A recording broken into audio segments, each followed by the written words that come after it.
Ban us. I think we're live. I think we're here. We're having our music-free dance party over here because we don't want to get banned from Facebook Live. So it's like those silent, those silent discos. I'm all about the silent disco. Invite everyone to our silent disco. All about it. Hey, y'all. Welcome to a special installment of Hustle Free Friday on a Tuesday. I'm Amy Birks, the strategy ninja and the author of the international best-selling book, The Hustle Free Business. You can't see all of me, but it's behind my shoulder here.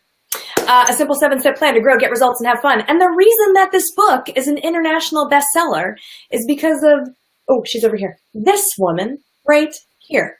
This woman right here. She is the reason. And also, all the amazing, awesome people that downloaded the book. But the real reason that it became such a success and that my business is thriving is because of this lady right here. And I'm super excited to introduce you guys all to Dr. Angela Lauria, the author incubator.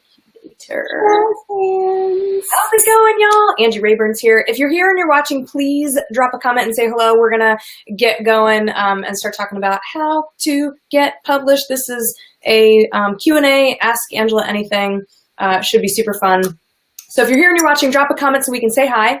And if you know somebody else who is interested in writing a book, is looking to grow their business, is a coach, healer, transformative thought leader, and could use some great insight like this, please tag them now so that they won't miss this opportunity to ask Angela some questions. Cool, we got some people here. This is great. Looks like Donna's here. Hello. Maggie, yay, another favorite. Rosalind, nice to see you. Excellent.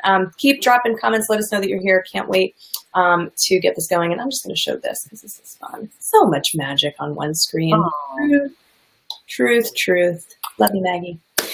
Cool. So, Angela, I'm super psyched that we get to chat today, and I actually collected a couple of questions from folks who couldn't be here with us live. So maybe fun. Isn't that cool? I am excited. Awesome. Oh, by the way, you guys, Angela just released a new book that I am really excited about. I read it. It's amazing. Do you have something that you can show? Yes. Make 'em beg to publish your book. It's fantastic. She's the author of 2 other international bestsellers as well, all about how to write a book. So she is write a book that makes a difference. So she is definitely an authority on this, as many of you know. It's a little meta when you write books about writing books. People are like, "What is your?" Because I wrote this book on a river cruise, and so I was getting up early. But the river cruise was everybody was like 70 and over. It was like a geriatric. There were all sort of geriatric events, and so everybody was awake at 5 o'clock. Amazing. So I was writing my book from 4 a.m. to 8 a.m. and the whole ship was awake. They were all part of the process, and they're like, "What's your book about?" And I'm writing a book. It's a book about writing a book. It's a little meta, but you can all handle it. It's fine. It's amazing, you guys. It's a wonderful book, and you can get it on Amazon now. It's wonderful. I'm sure Angela has other ways that you can get it too, and we can talk about that later. But in the meantime, Maggie, thank you for tagging Phyllis, and Angie, good to see you here. Donna, you too. Say hello if you're watching. Cool. So let's dive into the questions. If you guys have questions right now for how to get published, how to grow your business with a book, how to go on a river cruise and write a book in 3 days, anything else? 6 days. I had vacationing to do. It was a very unfocused 6 days. I went to a paprika farm. I went to a horseback riding demonstration. I had things to do. Those were all rewards for the writing though, right? They were. The process. Cool. So actually, this is a really good segue. So if you guys have questions, start typing them now because I know there's a bit of a delay and I want to make sure we get all your questions answered while we're here because we only have about another 15 minutes with Angela, 20-ish. So let's get rolling with your questions.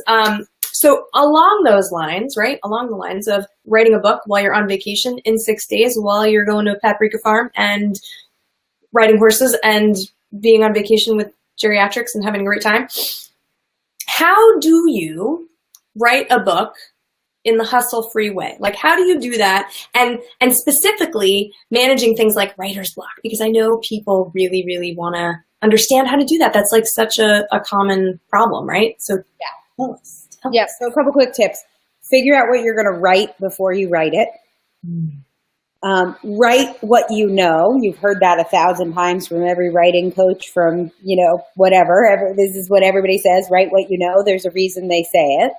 So by the time I'm writing something, I've been teaching it for so long. It's like crystallized. It's all about putting it down on paper. Mm-hmm. And so I'm not trying to like invent something new or research or interview 100 people. I'm literally writing something I've taught 1,000,000 times. And we all have things that we've taught them. Maybe you've just said to your kid 100 times, like, put on your shoes, and you figured out a way to get your kid to put their shoes on.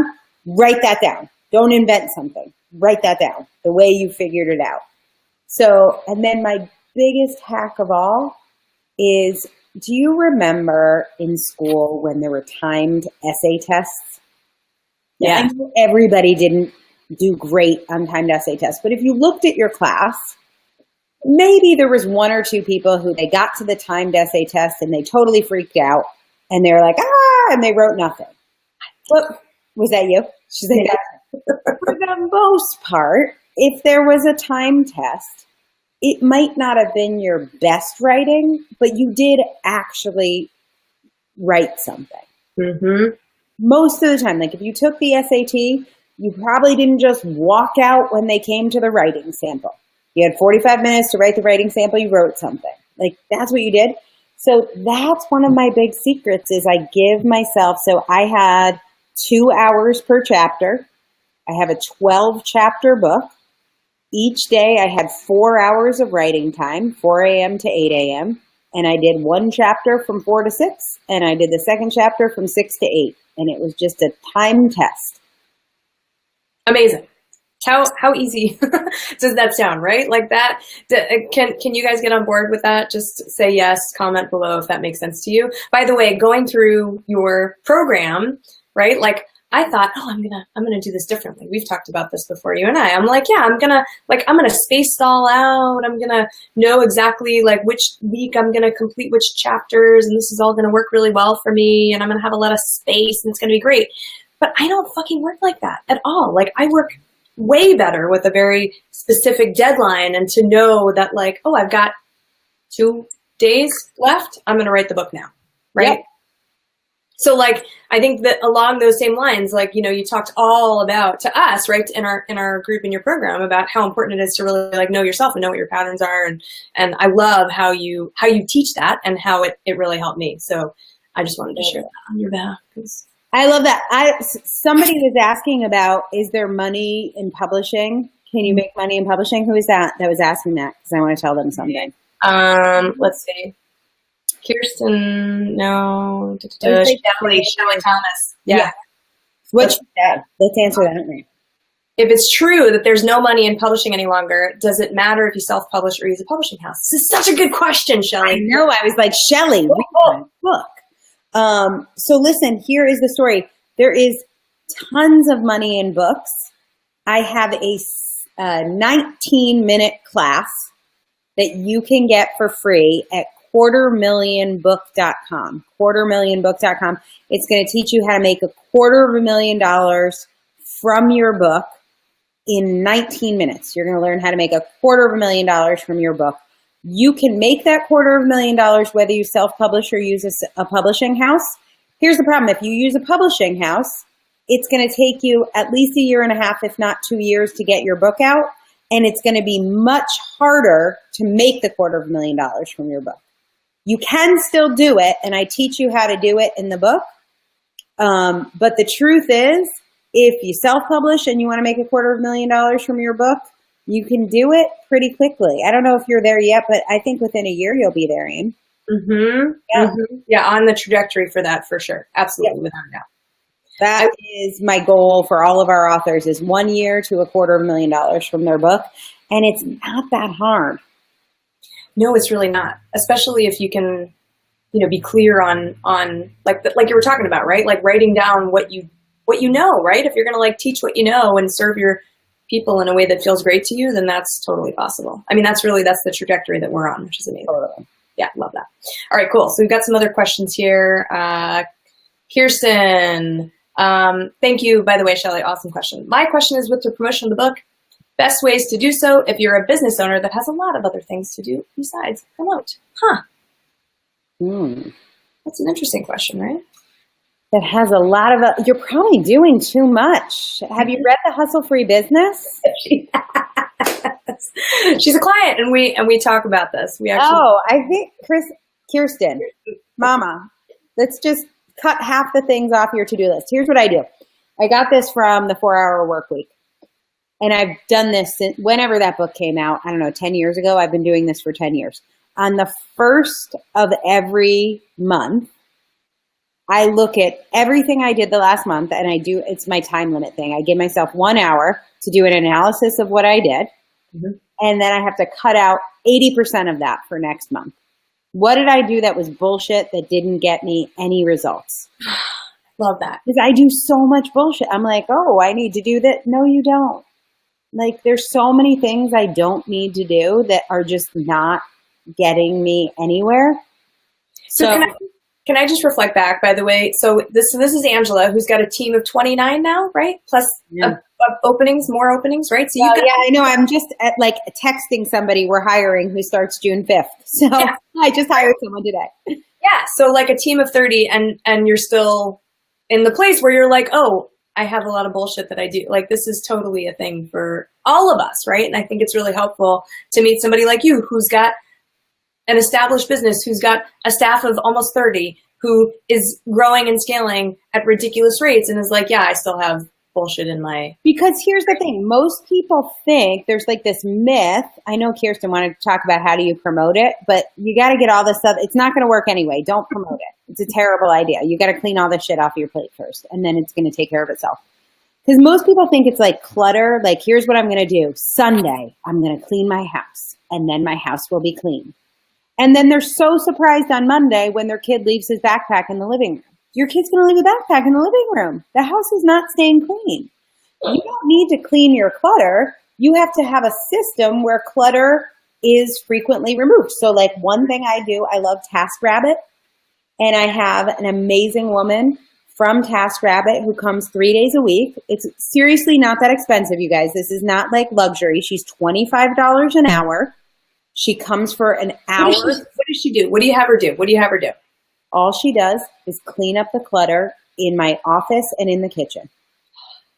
And it's all that motherfucking paper. Yeah. I don't know what that paper is, where it comes from. It comes from the school. It comes from the mail system. What is that stuff? So she just comes in and she files it, throws it out 3 times a week for an hour. It's $75 a week. Mm-hmm. And there is not clutter. I'm not imagining that I'm just going to clean my clutter one Sunday and then 4 years later, there's no clutter. That's not how it works. Yep. It is the same thing with your business. It's not like you're going to be like, oh, I've figured out how to be hustle free on Tuesday. Now I'm done. Mm-hmm. It's a commitment. It's a practice. It's honestly, this is going to sound goofballs, but it's like an honor. Like I feel like so privileged that I get to keep cleaning my house and my life and my friendships and my relationships. Like I know that it's all a process, and that's like my own evolution. That's my own spiritual work. The result of that is the reward. That's the growth on the other side of it. Completely. That's the thing. That's the reward. Love that. So I had a question that came in before the broadcast from Tiffany, which was, at what point in your business is it best to write a book? Yeah, I am in love with Tiffany. Here's the answer. I want you to have gotten at least 3 people the same result. So a consistent result that you could say, it's even better if it's 10 or 1,000, but I want you to know, I can get people from point A to point B with confidence. Hey, Tiffany. Is she here? Hey, Tiffany, that's Tiffany. So wherever you are in your business, what most people are doing are a million things. Mm-hmm. And so just pick one. It doesn't matter which one. Just pick one and repeat it a few times and be like, yes, I can get people from no Twitter presence to their first client from Twitter. Great. You know what your book is called? Get Your First Client from Twitter. Fantastic. Just tell me how to do that. That's the time to break the book. Love it. Tiffany, hope that helps. If you have clarifying questions, feel free to ask since you're here. She says, great, thanks. Excellent. Josh, I can't post your question because there's too many words to post it, but Josh has a question about what approach you would recommend for a book that intends to reach the modern workforce. The hope is that it would be a book they'd find in their local bookstore. It's about maximum reach. So I guess the question is, how would you, what approach you would recommend for a book that intends to reach the modern workforce? People who work for an organization, whether it's sounds like a terrible idea. So here's why. Here's the thing. If you really, I would say a book that reaches the modern workforce is StrengthsFinder. So I think StrengthsFinder, most HR departments know. I think I also have Crucial Conversations on my shelf, right? And that's a book that has reached the modern workforce. So here's what you need to do. You need to have a very big following and a very big budget. And then you need to be willing to give up 90% of your revenue to a publishing company. And you need to be willing to reduce your back-end opportunities by another 90%. So if you're the Gallup organization, that probably sounds reasonable. If you're Beyonce, that's probably reasonable because Beyonce's yep, let me take 3 days. I'm going to write a book. I'm going to make an extra $2 million. Great. But for the most part, a book to reach the modern workforce, which is such a loaded, I don't even know what that means. And that, by the way, he also mentioned they're going to buy it in bookstores. So I don't know who these fucking people are because they are unicorns. But the truth is that's not how people buy books anymore. If you want to have that sort of mainstream crossover success, generally the budget that most people invest is between $250,000 and $500,000. If you look at somebody like Russell Brunson, who I think has a book that is now reaching the modern workforce, maybe not in bookstores.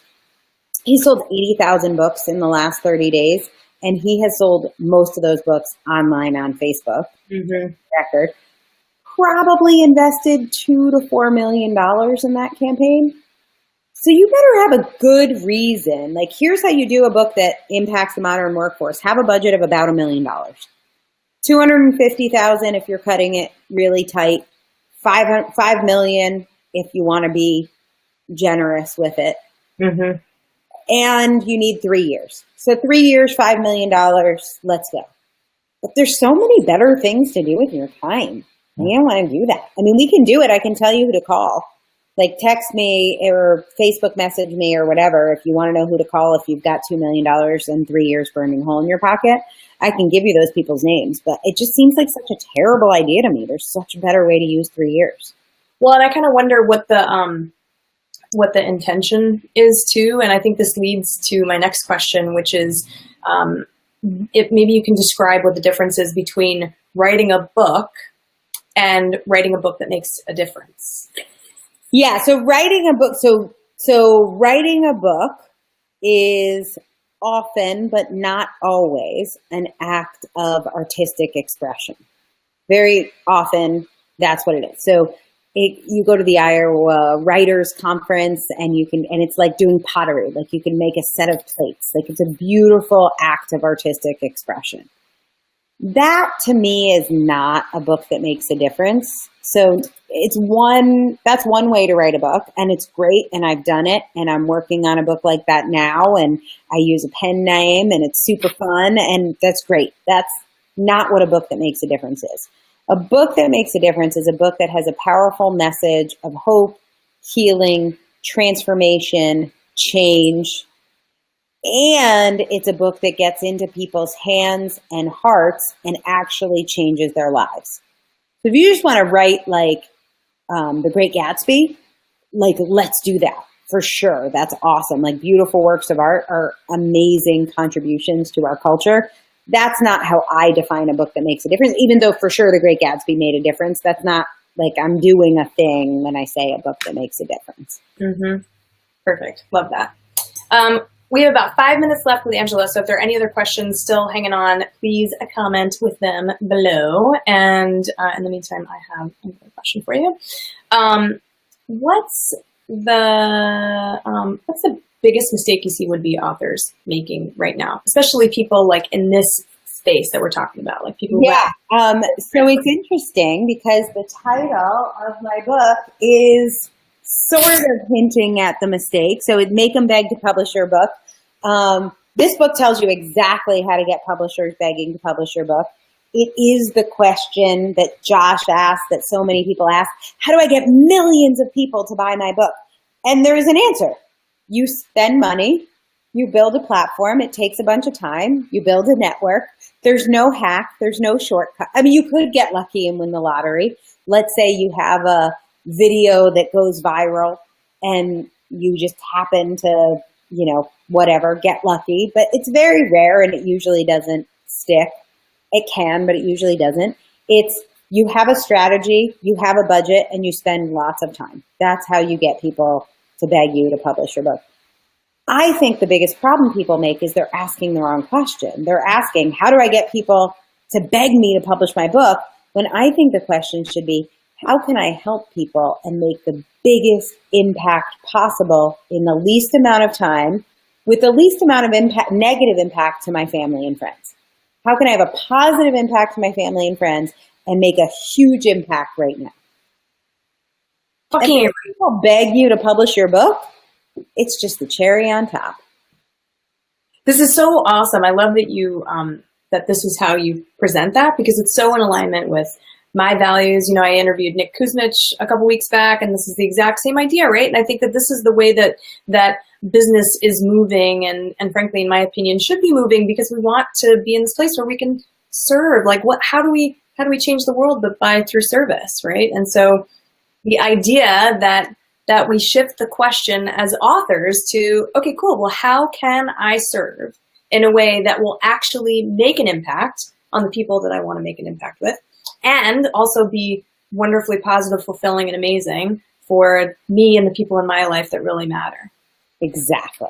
Yeah, amazing. All right, what other questions do you guys have? Drop them in the comments below, and we'll make sure we get them answered. In the meantime, Angela, anything else? Any final words of wisdom or amazing things? Where can we send people to find out more about you and what you're doing and all that? I have a word of wisdom and a where can I send people. So the word of wisdom is this.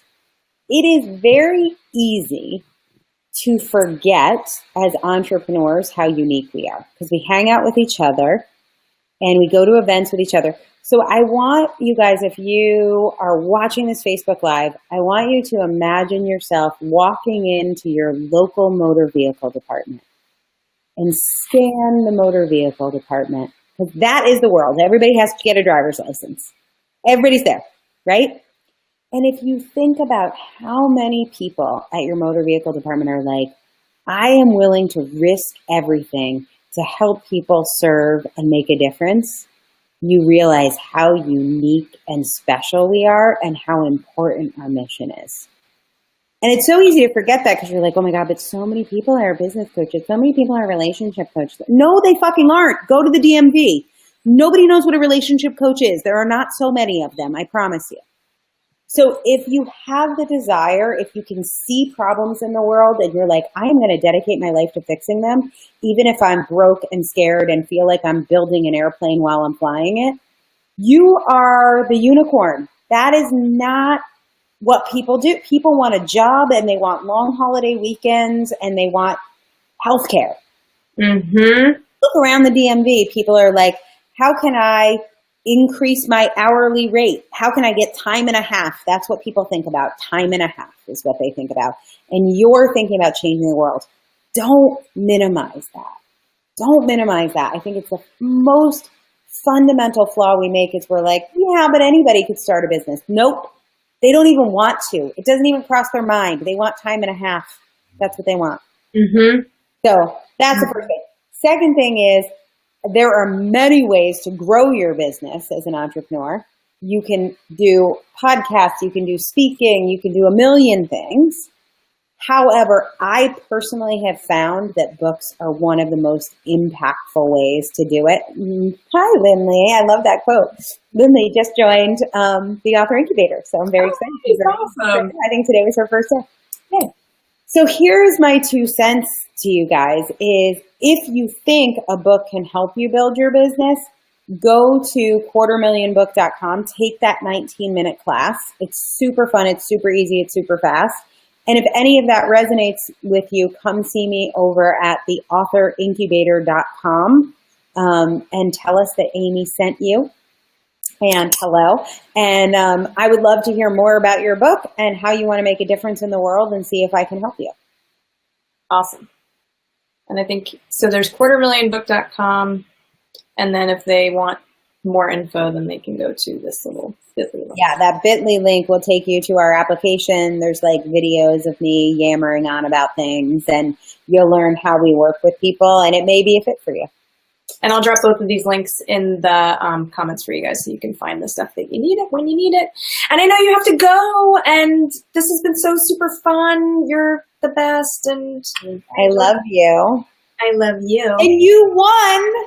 I haven't even talked to you. You won the trip to the castle. I know! I'm so excited. So Paul's going to reach out and we're going to find like the absolute best date. I need to know if I also get like a free baby squeeze with that. Oh my God, are you kidding? They would like lose their marbles if that could be possible. Holy Let's shit. take the family.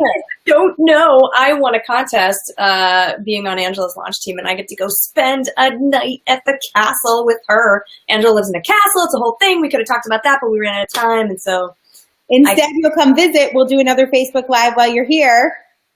And it'll be super fun.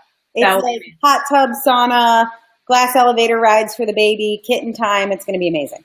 Can't wait. Mwah. I can't wait to see you here. Thank you. Thanks for being here, you guys. Thank you all for being here. And we're out. Bye.